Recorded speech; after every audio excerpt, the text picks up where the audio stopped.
Inspector Sandeep Gawai, PSI at Belkadi police station. Sir, वो topper थे staff selection में, ईमानदार एंड ऑनेस्ट मैन। बॉडी कब मिली? सकाळी 7:30 आसपास। सुनसान सड़क थी सर। लोकल पुलिस का कहना है कि हिट एंड रन केस हो सकता है। हिट एंड रन है या कुछ और, इसका पता हम लगाएंगे सुधा। हो सकता है जो उन्हें 6 दिख रहा हो असल में वो 9 हो। उनके सीनियर से पता चला है वो काफी आइडियल पर्सन थे। कहीं पढ़ा था sir, ideal is not a real. जैसे अभी आपने बताया ना वो 6 और 9 के बारे में। फिर भी एक पुलिस वाले को कोई क्यों मारेगा? वही पता लगाना है रश्मि। अरे आप हमें रोक क्यों रही हैं? क्या हुआ है यहाँ? साहिब अब तो जाना। सर बताइए यहाँ पे क्या हो रहा है? सर बताइए यहाँ पे क्या हो रहा है? पीछे हटिए, पीछे हटिए, पीछे हटिए। रुको, देखिए मैं पत्रकार तो हूँ नहीं जो यहाँ वहाँ की बातें सुन के स्टेटमेंट बना दूँ। पुलिस वाला हूँ, अभी अभी आया हूँ, जांच करूंगा, उसके बाद ही कुछ कहूँगा। रवि साहब, ये है Vijay Sharma. Hello sir. Sub inspector Rashmi आणि API सिद्धार्थ। काय वाटतं नितिन? सर विश्वास बसत नहीं है। आज सवेरे कुछ बच्चे लोग यहाँ खेलने आए थे, उन्होंने इन्फॉर्म किया।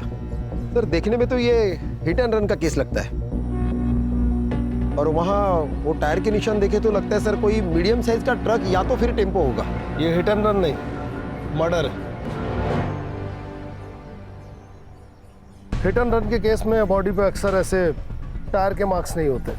हिट एंड रन के केस में अक्सर बॉडी पार्ट जैसे ब्रेन, हार्ट, रीढ़ की हड्डी ये डैमेज होता है। इसे किसी ने यहाँ लिटाया है और उसके बाद इस पे ट्रक चलाया है, तब तक जब तक ये मर नहीं गया। सर बहुत ही बहरे में से मारा है, ये फोन मिला है। ठीक से चेक करो इसे। रश्मि, इस केस से जुड़े सारे डिटेल्स चाहिए और संदीप के पर्सनल डिटेल्स भी। जलगांव के बेलकड़ी गांव पुलिस चौकी के PSI संदीप गवई की बेरहमी से मौत हो चुकी है। पुलिस को उनकी बॉडी एक सुनसान सड़क से मिली। ये पुलिस वाले को कौन मार सकता है?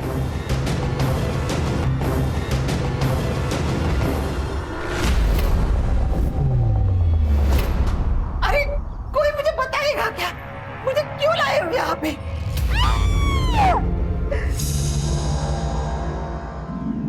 सर, संदीप की माँ ये मानने को तैयार ही नहीं है कि संदीप की मौत हो चुकी है। कैसे मानेगी सर? संदीप के सिवा उसका दुनिया में कोई नहीं था। अगले हफ्ते संदीप की शादी थी। नितिन सर, शादी में सिर्फ लड्डू खाने मत आना, 2 दिन पहले सब काम करने के लिए आना है। हो काकू, पक्का आऊंगा, नक्की। काकू बोल के मस्का मत लगाओ। आना है मतलब आना है। ये देखो मेरा बेटा आ गया। आप लोग नहीं आएंगे ना तो ये शादी के फेरे भी नहीं लेगा। तू यहाँ भी शुरू हो गई। अरे नितिन सर सॉरी, आप प्लीज तू चल घरी। अरे मी नाही बोलत होते नितिन सर, हळदीला पण यायचं। अरे मला सांगू दे, असं काय करतो तू? संदीप ऐसे किसी केस में इन्वेस्टिगेशन कर रहा था जिसमें उसकी जान को खतरा हो? नहीं सर, पर हाँ वो प्राइवेटली कुछ ढूंढ रहा था, उसके बारे में मुझे कुछ नहीं पता। हाँ सर, 3 महीने पहले सर का यहाँ पोस्टिंग हुआ था, तब से मैं उनके साथ हूँ, लेकिन मुझे भी पता नहीं चला कि वो आखिर ढूंढ क्या रहे हैं। नितिन, तुम्हारे हिसाब से संदीप ऑनेस्ट, स्ट्रिक्ट और उसूलों वाला इंसान था, फिर ये लुका छिपी क्यों? ऐसा कौन सा केस था जो उसने तुम्हें बताना भी जरूरी नहीं समझा? सर, कल शाम 7:30 बजे प्रिया साठे नाम के किसी लड़के ने संदीप को कॉल किया था। मैंने कॉल लॉग चेक किए तो पता चला कि पिछले 4 दिनों से उनकी कंटिन्यूअसली बातें चल रही थी। संदीप के फोन की पूरी CDR मुझे चाहिए। जी सर।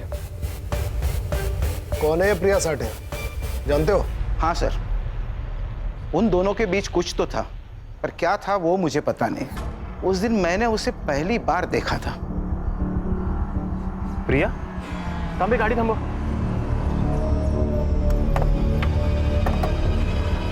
प्रिया,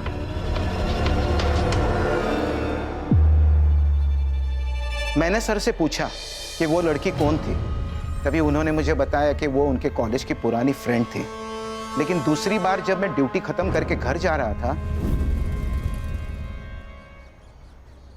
2 लोग अकेले सुनसान जगह पे हाथ पकड़ के बैठे रहेंगे तो इसका क्या मतलब हो सकता है सर? बाद में मुझे पता चला कि प्रिया शादीशुदा है। 1 साल पहले ही उसकी शादी हो चुकी है। मैंने उन्हें बहुत समझाने की कोशिश की, पर आखिर में जूनियर हूं सर, मेरी कौन सुनेगा?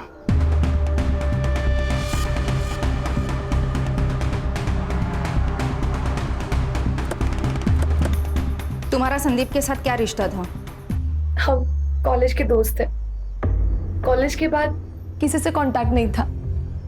हम दोनों भी अभी कुछ हफ्तों पहले ही मिले थे। तुम्हारे पति को पता है तुम्हारे और संदीप के बारे में? नहीं, मैंने उन्हें कभी नहीं बताया। क्यों? क्योंकि मुझे जरूरी नहीं लगा। संदीप और मैं दोस्त है, इससे आप लोगों को क्या प्रॉब्लम है? मैडम, जब दोस्त का मर्डर हो जाएगा तो सवाल उठेंगे और प्रॉब्लम भी होगी। लेकिन मुझ पर क्यों?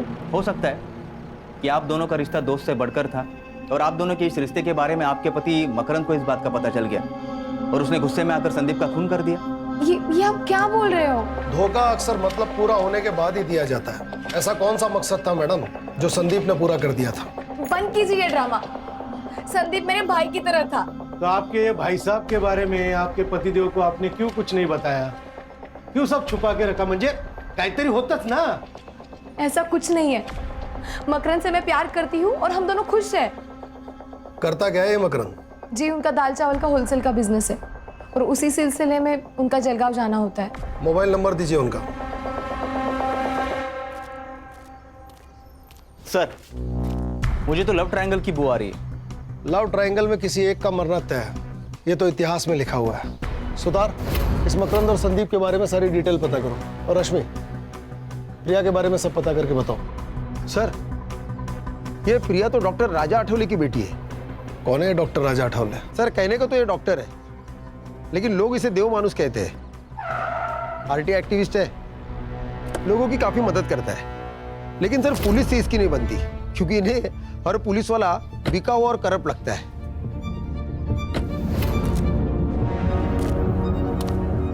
अरे राजा साहब, आप क्या हुआ? क्या हुआ तुम्हें नहीं पता? जब जनता का सेवक ही जनता की सेवा ना करे तो मुझे तो आना ही पड़ेगा ना। ये मंजरी है, इसके पुरखों की जमीन को एक लोकल गुंडा हड़पना चाहता है। इसने कंप्लेंट दी पर तुम लोगों ने कोई एक्शन नहीं लिया। दरअसल राजा साहब, वो हुआ यूं कि क्या क्या वो क्या?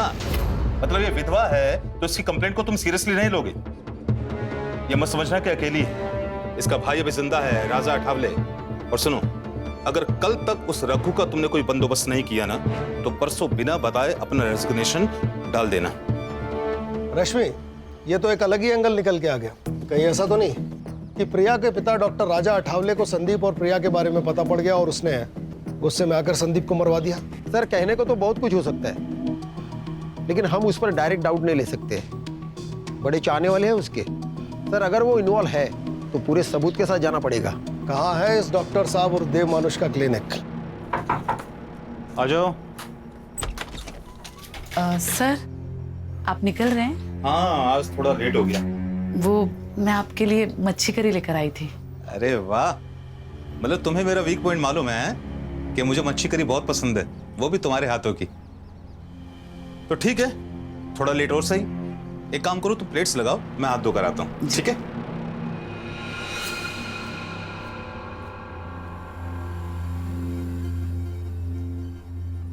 अरे वाह, खुशबू तो बहुत अच्छी आ रही है।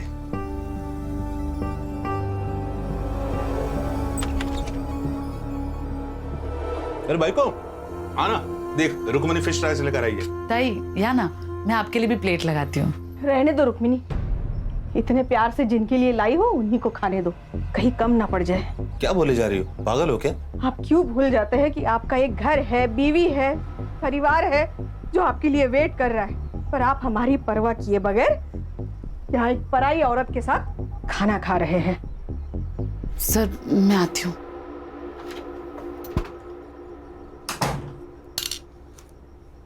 मेघा, बोलने से पहले सोच तो लिया करो। कोई विधवा है, उसकी कोई फैमिली नहीं है, अपने पैरों पर स्टैंड हो जाए इसलिए मैंने उसे नौकरी दी, इज्जत की जिंदगी दी। तो तुम हम दोनों के बारे में शर्म आती है मुझे तुम्हारे ऊपर। तो क्या कहूँ, सुबह क्लिनिक के लिए जल्दी चले जाते हो, रात में लेट आते हो। पेशेंट होते हैं मेघा, इसलिए देर हो जाती है। गंद भरा है तुम्हारे दिमाग में, निकालो से बाहर।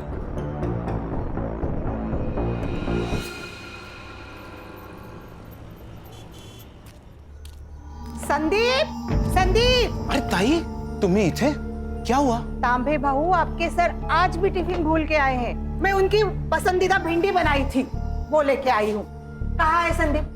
वो ताई, वो अभी पेट्रोलिंग के लिए गए। तो एक काम करो तांबे वो उसको फोन करके बुला लो।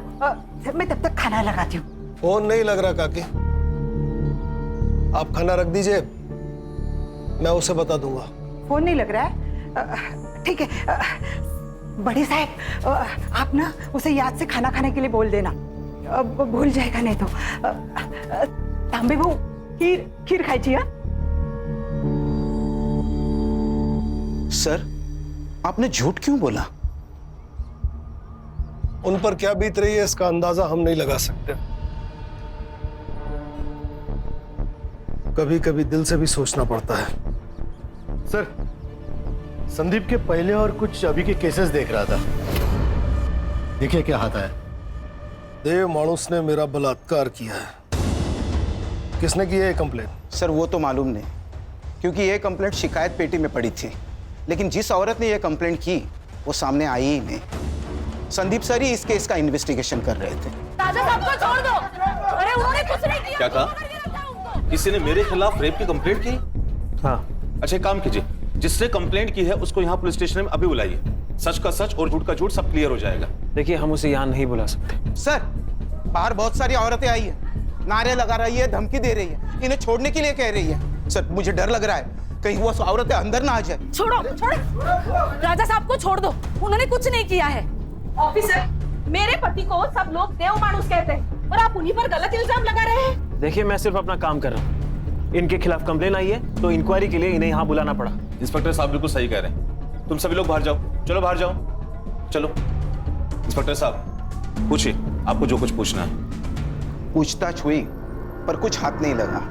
जिस लड़के ने कंप्लेंट की थी वो सामने आई ही नहीं। और फिर केस बंद हो गया। क्या करें सर, इस शहर के आधे लोग डर की वजह से कंप्लेंट ही नहीं करते। ये भी तो हो सकता है कि तुम जैसे डर कह रहे हो हालात वही हो। लेकिन सर, ये भी तो हो सकता है कि वो कंप्लेंट ही झूठी हो। मेरा मतलब है हर अच्छा काम करने वाले आदमी के दुश्मन भी बहुत सारे होंगे। और सर, आजकल तो हर कोई लड़की ये कहती है कि मेरा रेप हुआ है। क्या बात कर रहे हो सिद्धार्थ? कोई लड़की ऐसा झूठ नहीं बोल सकती, उसके लिए बहुत बड़ी बात है। रश्मि मैडम, फेक एलिगेशंस के कितने केस आते हैं हमारे पास, और इन लड़कियों की फेक एलिगेशंस की वजह से कितने ही लड़कों की जिंदगी बर्बाद होते हुए देखी मैंने अपनी आंखों से। इसका मतलब है हर लड़की झूठी है? मैंने ये तो नहीं कहा ना, मैंने तो बस इतना कहा कि हर लड़की सच्ची नहीं होती, बस। देखो तुम ज्यादा बस साला, हर जगह शुरू हो जाते हो। जब से इंक्वायरी शुरू हुई है तब से इस देव मानुस का नाम दूसरी बार आया है। इसकी और इसके फैमिली की पूरी कुंडली चाहिए मुझे। Yes sir. ये लो। वाओ, कैसे लगे? बहुत खूबसूरत है बाबा। अभी कहाँ खूबसूरत, ये दिखाओ।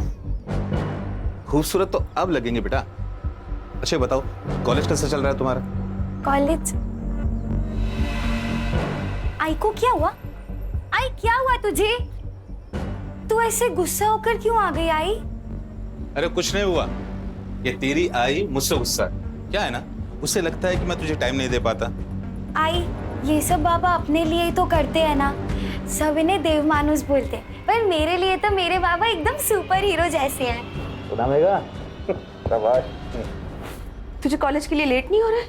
ओ हाँ, मैं बैग लेकर आई। हाँ ठीक है बेटा, जल्दी आना, मैं तुम्हें ड्रॉप कर दूंगा, है ना? वो चली जाएगी। आई, मैं ना आते आते दीदी के घर होते हुए आऊंगी। बाय।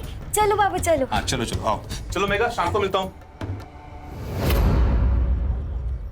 देख, तू अच्छे से पढ़ाई करेगी ना, मैं तेरा एडमिशन मुंबई के सेंट मेरी कॉलेज में कराऊंगी। फिर तू मुंबई में रहेगी और वहीं से पढ़ाई करेगी। अरे दीदी, लेकिन उसके लिए तो कितने सारे पैसे चाहिए ना, हम कहाँ से लेंगे इतने सारे पैसे? तो उसकी चिंता मत कर, मैं मैनेज कर लूंगी। बस तू पढ़ाई पे ध्यान देना। और चाहिए? नहीं दीदी, बस हो गया।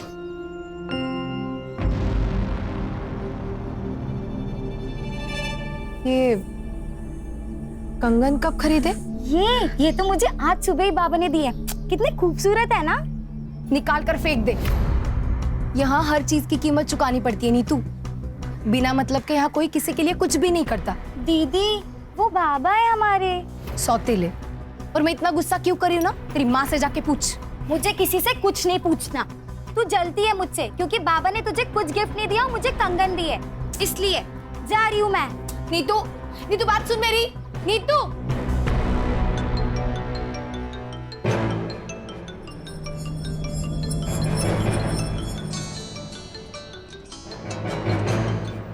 हेलो। देखकर अनदेखा माँ है या चुड़ैल? शर्म नहीं आती तुझे? प्रिया तू शांत हो जा। कैसे शांत रहूं आई? पहले बालिया, अब ये कंगन, ये सब किस और जा रहा है ना, सब समझ रही हूं मैं। देख तू तू तू चुप बैठ। चुप रहकर ही तो सब कुछ सह लिया, लेकिन नीतू ये नहीं सहेगी। अब तो समझ आई, बचा ले अपनी बेटी को।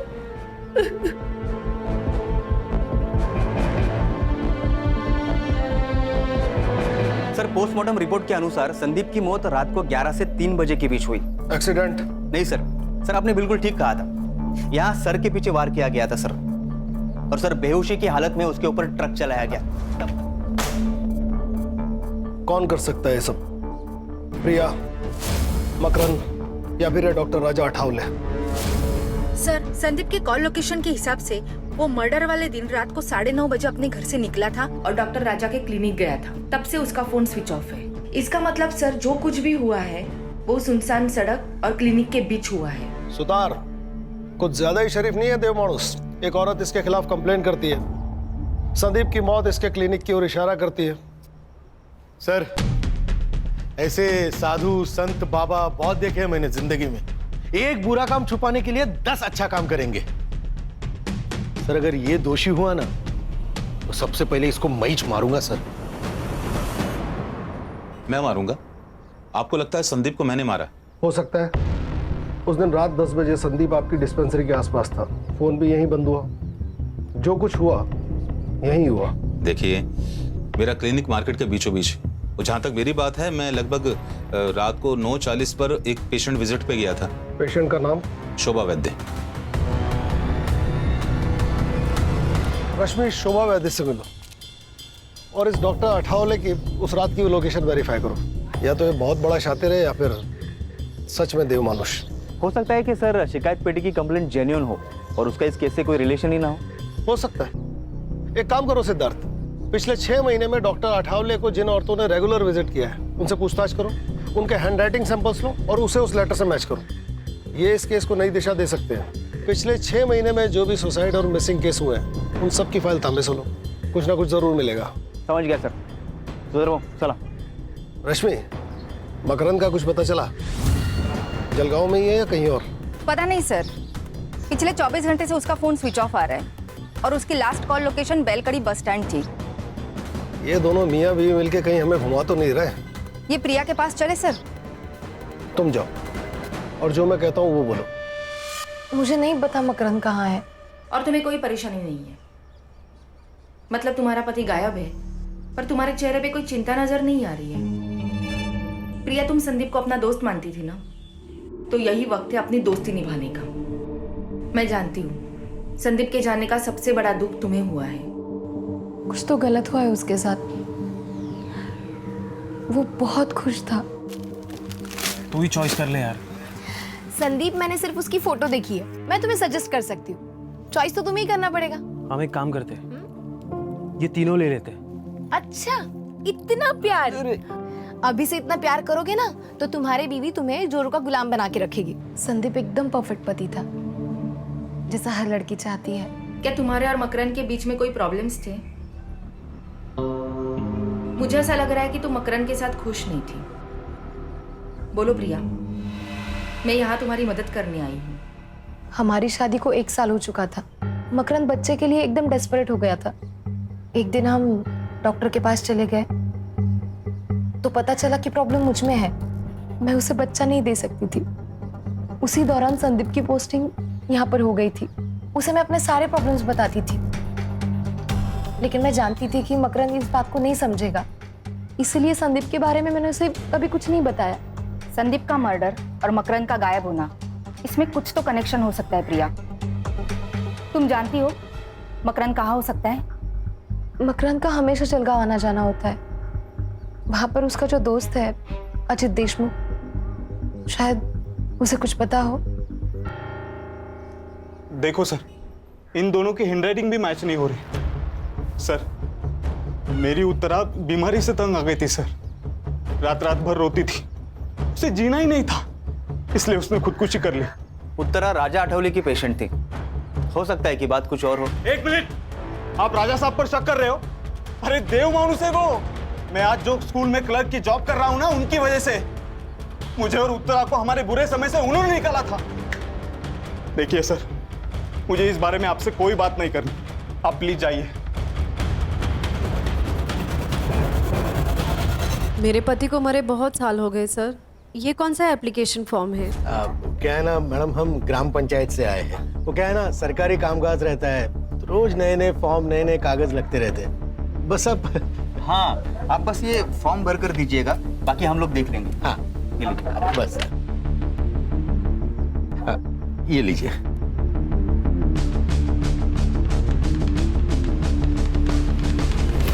सर, मकरंद से बात हुई और वो उसका दोस्त अजीत देशमुख, उससे भी बात हुई। वो दोनों साथ में ही थे। मैंने मकरंद को बुला लिया है, कल वो पुलिस स्टेशन आ जाएगा। अरे बैठ ना मकरंद, सुधर भाऊ दांड का घ्या जरा आपलं. आलो क्या रे हाँ 3 दिवसापासून फोन बंद करून बसलायस. तेरे को क्या लगा तू फोन बंद करके बैठेगा तो तेरे को हम भूल जाएंगे? हाँ तेरे को पकड़ नहीं पाएंगे. बोल सच सच बता, क्यों भागा था घर से? क्या करता मैं उस घर में रहकर? मुझे उस प्रिया की शक्ल भी नहीं देखनी थी. उसने धोखा दिया है मुझे और मेरी फैमिली को. मतलब? प्रिया कंसीव नहीं कर पा रही थी, इसलिए हम डॉक्टर के पास गए. स्कैन किया, जब मैंने रिपोर्ट देखी तो मैं पागल हो गया था. इतना बड़ा धोखा. हाँ जी करता है ना तुझे यही मार दूं मैं. तेरे पास यूट्रस ही नहीं है तो बच्चा कैसे होगा? ये क्या कह रहे हो आप? मुझे कुछ समझ नहीं आ रहा है. 2 साल पहले ही तेरा यूटेरस निकाल दिया और तू कहती है तुझे कुछ भी पता नहीं. पागल समझाए मुझे? जानवर हूं मैं जो तेरे बाप ने मेरे सामने ये मांस का टुकड़ा डाल दिया. ना तू पूरी बीवी कहने लायक है ना पूरी औरत. जो औरत बच्चा पैदा नहीं कर पाए वो औरत कहलाने के लायक नहीं. तो जैसे लोगों के लिए अलग अस्पताल होना चाहिए, इलाज की जरूरत तुझे है. देखिए सर, ये सारी बातें है ना आपके शहर में ठीक है, लेकिन हमारे यहाँ शादी के बाद अगर बच्चा ना हो तो वो शादी नहीं मानी जाती. अच्छा, तो अधूरी शादी को पूरा करने के लिए अफेयर किया तूने? क्या बकवास कर रहे हो आप? ये सब अरे सर रहने दीजिए. अरे मैं देखता हूँ ना इसे. अरे बकना आगे और उसके बाद उल्टा जवाब दिया ना समझ लेना. बताता हूँ. प्रिया से दूर रहने के लिए मैं मेरे दोस्त अजीत के पास सातारा में रहने गया. वहाँ मेरी मुलाकात अजीत की बहन कविता से हुई. हम दोनों एक दूसरे से प्यार करने लगे और हमने शादी करने का फैसला किया. मुझे प्रिया से और प्रिया की फैमिली से कोई दुश्मनी नहीं है. बस मुझे खुश रहना है. तू जानता था संदीप और प्रिया की दोस्ती के बारे में? अगर मुझे उन दोनों पर शक होता तो सबसे पहले मैं प्रिया को मार देता, संदीप को नहीं, क्योंकि प्रिया ने मुझे फंसाया है, संदीप ने नहीं. अगर उन दोनों में कुछ होता भी ना तो सबसे बड़ी खुशी मुझे होती. जान तो छुट्टी उस प्रिया से. ठीक है जा. और सुन, कितना भी जरूरी काम हो, बेल कड़ी छोड़ के जाने की गलती मत करना. ठीक है सर. मकरंद सच कह रहा है. मैंने उसकी जिंदगी खराब की है, लेकिन मुझे सच में नहीं पता था कि मेरा गर्भाशय निकाला गया है. तुम जानती हो ये मुमकिन नहीं है. मतलब तुम्हारा ऑपरेशन हुआ और तुम्हें पता ही नहीं चला? वो मैं प्रेग्नेंट थी. आई वॉज रेप्ड और मेरा बलात्कार करने वाला कोई और नहीं था, मेरा बाप डॉक्टर राजा आठवले. बाबा के गुजर जाने के बाद हमारी हालत बहुत खराब थी. मैं सिर्फ 14 साल की थी और नीता 10 साल की. हमारे खातिर आई ने दूसरी शादी की, लेकिन एक रात मैंने देखा वो डॉक्टर मेरी आई के साथ बलात्कार कर रहा था. एक मिनट, बलात्कार? हाँ, वो आदमी राक्षस से कम नहीं है. सेक्स के लिए पागल है वो. मेरी आई को तकलीफ में देखकर उसे मजा आता था.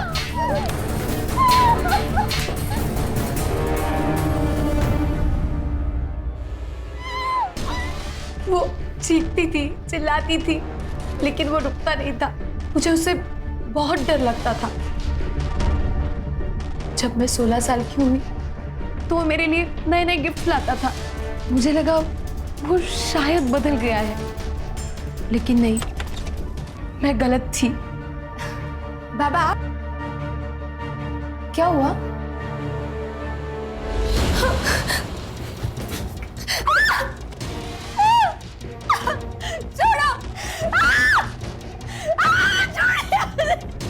तुम्हारी माँ को ये सब पता था? हाँ,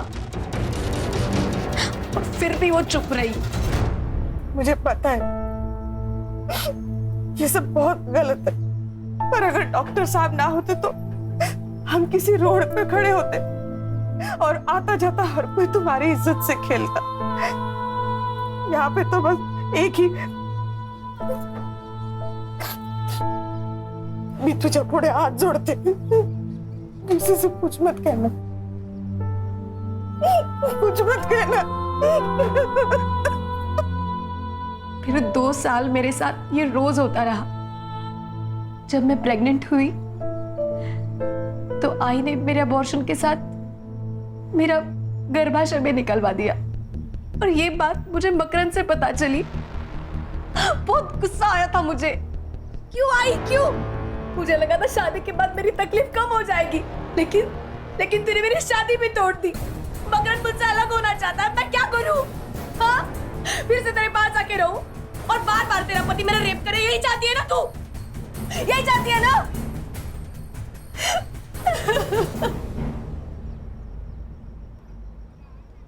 कोई साथ में नहीं था मैडम, किसको बताती? तभी मेरी मुलाकात संदीप से हुई। मैं उसे सब कुछ बताती थी, उसी के सामने रोती थी। चुप रहकर कुछ नहीं मिलेगा प्रिया, तुम्हें बोलना पड़ेगा। सब खत्म हो जाएगा संदीप। तो अब क्या ठीक चल रहा है प्रिया? देखो, अगर तुम ऑफिशियल रेप की कंप्लेंट नहीं डालोगे तो मुझे ये केस अपने हिसाब से हैंडल करना पड़ेगा, और कुछ भी हो जाए मैं तुम्हें इंसाफ दिलवा कर ही रहूंगा।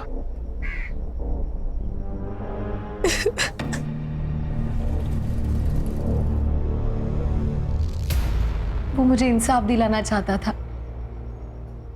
इसके पहले ही संदीप कुछ करता, किसी ने डॉक्टर के खिलाफ रेप की कंप्लेंट शिकायत पेटी में डाल दी, केस फाइल हुआ, लेकिन हुआ कुछ नहीं। इसलिए मैंने उसको सब सच सच बता दिया। डॉक्टर राजा आठवले असल में डॉक्टर है ही नहीं। आई ने मुझे बताया था कि वो सतारा में लैब टेक्नीशियन था। 12 साल पहले वो जलगांव आया और फिर उसने डॉक्टर की प्रैक्टिस की है। संदीप इसी की इन्वेस्टिगेशन कर रहा था।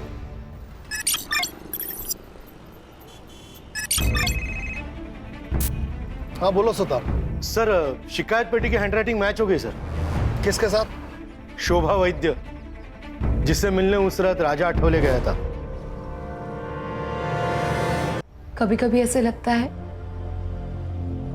कि मैं उसे ये बात नहीं बताती तो शायद आज संदीप जिंदा होता। ये सब कुछ मेरी वजह से ही हुआ है। सब कुछ मेरी वजह से। सही थे सर, आप बहुत शातिर कौवा है ये। साधूच्या वेशात राक्षस है। अब इस राक्षस के उद्धार का वक्त आ गया सुतार। पक्के सबूत जुटाओ इसके खिलाफ, फिर निकालेंगे इसकी बारात पूरे शहर में। सुतार, पता लगाओ अभी इसका टारगेट कौन है, किसका इलाज चल रहा है वहां फिलहाल। रश्मि, अगर संदीप को यह पता था कि यह डॉक्टर फेक है तो उसने इसके खिलाफ मेडिकल काउंसिल में कांटेक्ट किया होगा। पता लगाओ। Yes sir. हैंडराइटिंग के बारे में कुछ पता चला? अपने हैंडराइटिंग एक्सपर्ट उस पर काम कर रहे हैं, वो भी मिल जाएगी सर। टाइम नहीं है। अगर सबूत मिलने से पहले डॉक्टर गायब हो गया तुम सबको गायब कर दूंगा।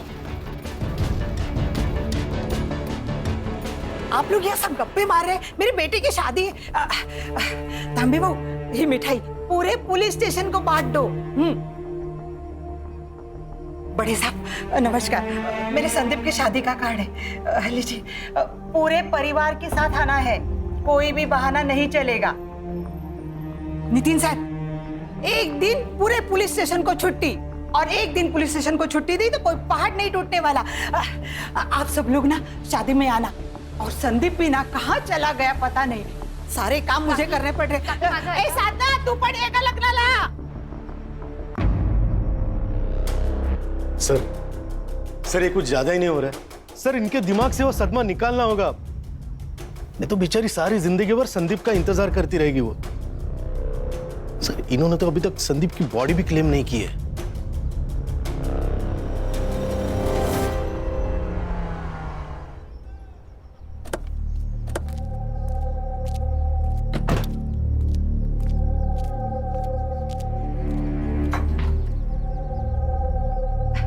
अरे आप सब लोग आ गए। बहुत सारे काम पड़े हैं। मुझे ना खाना बनाने वाले के पास भी जाना है। और तांबे भाऊ, शादी के दिन आपको ही गाड़ी सजानी है। हाँ, और ना क्या मैं लाल बत्ती की पुलिस की गाड़ी में थोड़ी ना मैं बहू को लेके आऊंगी। आप दोनों को काम करने के लिए आना है। हाँ? अरे तुम इथे काय उभे आहात? हाँ,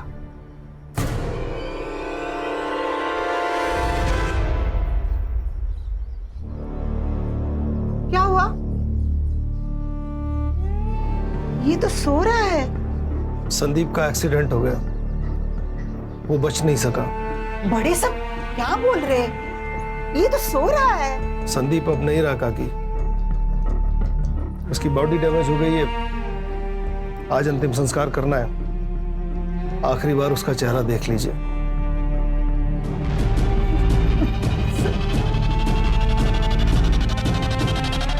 संदीप, संदीप मेरा बच्चा,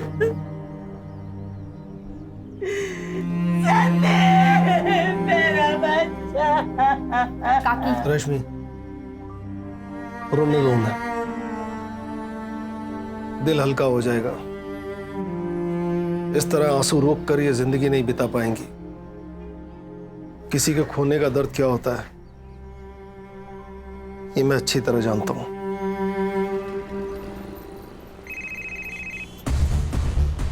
हाँ बोलो सतार। सर शिकायत पेटी की हैंडराइटिंग मैच हो गई सर। किसके साथ?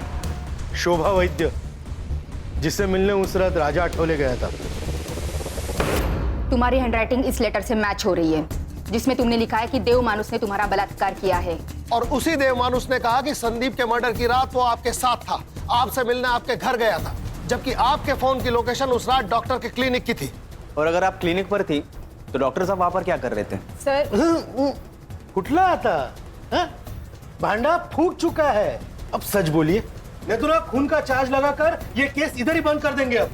और आपको बेटे को आपको मिलने के लिए जेल आना पड़ेगा। मैंने कुछ नहीं किया सर, सिर्फ झूठ बोला है मैंने कि उस रात डॉक्टर साहब मेरे साथ थे। उन्होंने मुझे धमकी दी थी, इसलिए मैंने झूठ बोला। तो अब सच बोल दो। एक दिन मेरी तबीयत खराब हो गई थी, मैं डॉक्टर साहब के पास गई। कुछ नहीं शोभा, बस एक इंजेक्शन लगेगा तुम्हें और ठीक हो जाएगा। है? हाथ दिखाओ। बस सब ठीक, अब तुम्हें आराम ही आराम मिलेगा।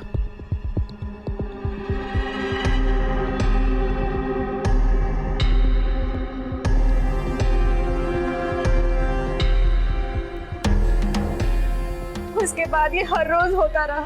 तो तुमने पुलिस स्टेशन आके कंप्लेंट क्यों नहीं की? हमारी हालत बहुत खराब थी मैम, खाने तक को पैसे नहीं थे। डॉक्टर साहब आते, मुझे पैसे देते थे, और उसके बाद मुझे अपने आप से घिन आने लगी। मुझे ये सब बंद करना था सर, इसीलिए मैंने शिकायत पेटी में चिट्ठी डाल दी। तो जब पुलिस आपके दरवाजे आई तो सच क्यों नहीं बोला? डर गई थी सर मैं कि अगले दिन अगर डॉक्टर साहब छूट के आ जाते तो वो मुझे भी मार डालते। मुझे भी? मतलब? उस रात डॉक्टर साहब ने मुझे क्लिनिक बुलाया था, वहां संदीप सर भी आए थे। डॉक्टर का धर्म होता है जिंदगी देना, जिंदगी लेना नहीं। पर ये तू नहीं समझ पाएगा क्योंकि तू डॉक्टर है ही नहीं। इंक्वायरी की है मैंने तेरी, ये जो डिग्रियां लटकाई हुई है ना, सब फेक है। कौन यकीन करेगा रे तेरा? देव मानुस है मैं, देव मानुस। दबाओ यहां से, तेरा पैसा पहुंच जाएगा स्टेशन में। अपनी बेटी का बलात्कार कर दिया, उसका यूट्रस निकाल दिया ताकि वो फिर से प्रेग्नेंट ना हो पाए। तू देव मानुस नहीं है, तू राक्षस है, राक्षस।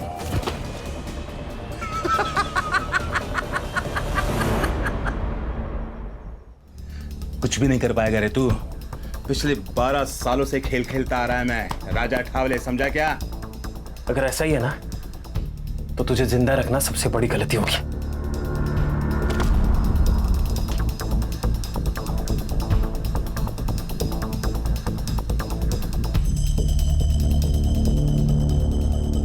क्यों डर रही है? अरे हमारा नहीं है, बेहोश हुआ है बस। तू फोन दे, दे लवकर, दे दे दे, अरे दे। हाँ सुन, राजा बोल रहा हूँ। किसको कॉल किया था उसने? किसको कॉल किया था? पता नहीं, पर बाद में बोला कि घर जाओ। और जब सुबह न्यूज़ देखा तो पता चला उन्होंने संदीप सर को मार दिया था।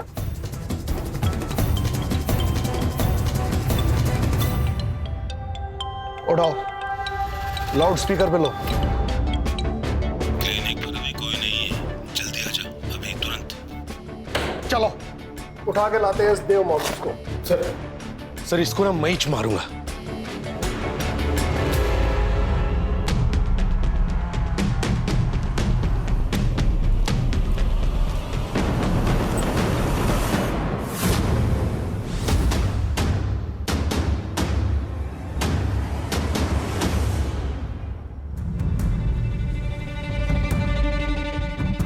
सर, ही इज नो मोर।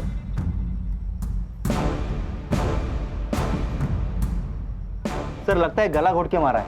अब इसे किसने मार दिया? हर चीज जगह पर है। इसे जिसने मारा है वो जानता था कि शोभा के बयान के हिसाब से संदीप को इन्हीं में से किसी एक ट्रॉफी से मारा गया है। इन ट्रॉफीज को फॉरेंसिक के लिए भेजो Sutar. Yes sir. Sir Raja ने शोभा को कॉल किया था और उसके 2 मिनट बाद इस सेल पर और एक फोन आया था। किसका? मकरंद का। हेलो, ओके ठीक है सर। ये देखिए, राजा ने उस रात शोभा के फोन से मकरंद के दोस्त अजित को कॉल किया था। इस मकरंद के फोन को ट्रेस पे डालो। सुधार, बॉडी को पोस्टमार्टम के लिए भेजो। उस रात राजा ने शोभा के फोन से अजीत को फोन किया। अजीत का फोन मकरंद ने उठाया क्योंकि अजीत और मकरंद दोनों साथ थे और मकरंद यहां उसकी मदद करने आ गया। सर, मकरंद की लोकेशन मिल गई है। प्लीज मुझे मत मारो मकरंद, प्लीज। चल ठीक हो? चल।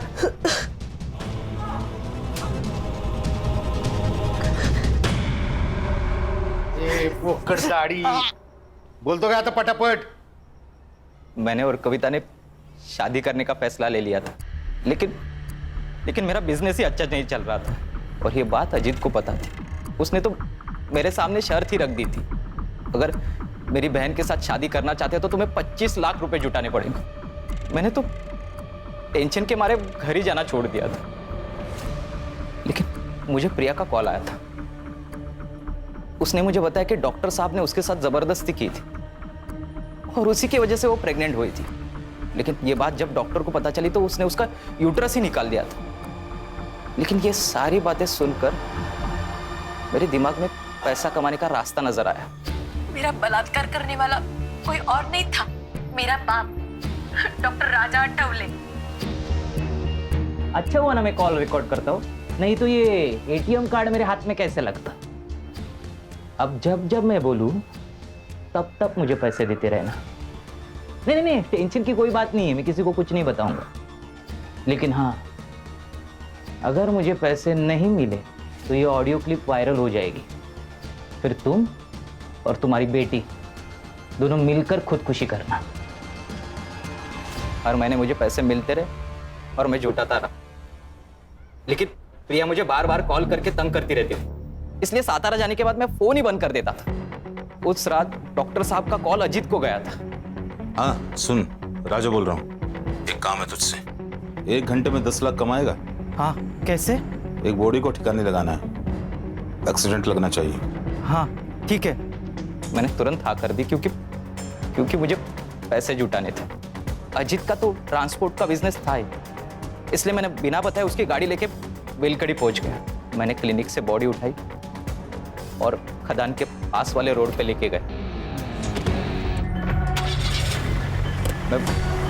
वहां से सातारा लौट गया। सुबह जब मैं बेलकड़ी पहुंचा तो मुझे पता चला कि वो एक पुलिस वाला था। जलगांव के बेलकड़ी गांव पुलिस चौकी के पीएसआई संदीप गवई की बेरहमी से मौत हो चुकी है। डॉक्टर साहब ने मेरे साथ बहुत बड़ा गेम खेला था। उसकी आइडेंटिटी मुझसे छुपा कर रखी थी। डॉक्टर राजा तुझे बाद में भी पैसे देता था ना, सोने का अंडा देने वाली मुर्गी को मार क्यों दिया? मुझे टिप मिली थी। डॉक्टर साहब ने अपनी जमीन बेचकर 3.5 करोड़ रुपए जमा किए थे, लेकिन जो खरीदार था उसकी एग्रीमेंट होने से पहले ही मौत हो चुकी थी। तो बेसिकली ये पैसा ब्लैक हो चुका था। मैंने सोचा क्यों ना पैसा ये मेरा हो जाए, इसलिए मैंने वो पैसा डॉक्टर साहब से कैसे निकलूं ये प्लान बनाया। मकरंद, मैं तुम्हें 10 लाख रुपए दूंगा, 1 लाख रुपए एक्स्ट्रा भी दूंगा। अरे नहीं चाहिए तुम्हारे 10 लाख, मुझे तुम्हारे 3.5 करोड़ रुपए चाहिए। 3.5 करोड़? हाँ, जो तुमने मुझे धोखा दिया है ना, उसका पूरा फाइनल अमाउंट।